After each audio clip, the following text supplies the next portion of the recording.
আমি আজকে মানকচুর ভর্তা বানাবো। তার জন্য একটা কড়াইতে এই মানকচু সেদ্ধ দিয়েছি। এবার আমি দুন্দাল ও বেলে মাছ দিয়ে আরেকটা তরকারি রান্না করব। আর এই বেলে মাছগুলো আমি হাতে মাখিয়ে রান্না করব। এবার আমি দিয়ে দেব কাঁচা মরিচ, রসুন বাটা, পেঁয়াজ বাটা, জিরা বাটা, মরিচের গুঁড়ো, হলুদের গুঁড়ো, পরিমাণ মতো লবণ ও পরিমাণ মতো তেল। এবার আমি এগুলো সুন্দর করে হাতে মাখিয়ে নেব। এবার দিয়ে দেব এই দুন্দল তরকারি এবং এগুলো আবার একটু সুন্দর করে হাতে মাখিয়ে পরিমাণ মতো পানি দিয়ে দেব।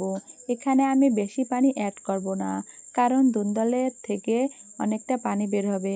এবার আবার মানকচু সেদ্ধ হয়ে গেছে। এই মানকচু একটা বাটিতে তুলে রাখলাম, আর এদিকে এই তরকারিটা আমি চুলায় বসিয়ে দিলাম।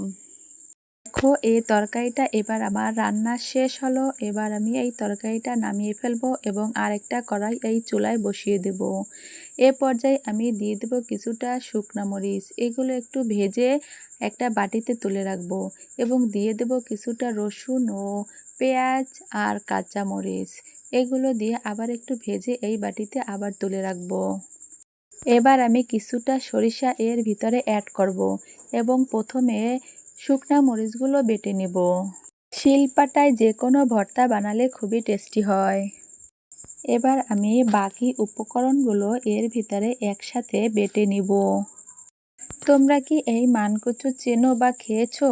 আমি জানি না। আমরা এই মানকচুগুলো বাড়ির আঙিনায় লাগিয়ে থাকি। এ পর্যায়ে আমি মানকচুগুলো পুঁতে দিয়ে ছেঁচে নিচ্ছি এবং এই বেটে রাখা মশলার অর্ধেকটা আমি এই মানকচুর ভিতরে দিয়ে দেব এবং আবার একটু ছেঁচে নেব। এবার আমি এই মানকচুগুলো হাতে সুন্দর করে মাখিয়ে নেব। আমাদের মা চাচিদের মুখে শুনেছি এই মানকচু খেলে নাকি হাত পায়ে জ্বালা পোড়া এবং বিষ ব্যথা থাকে না।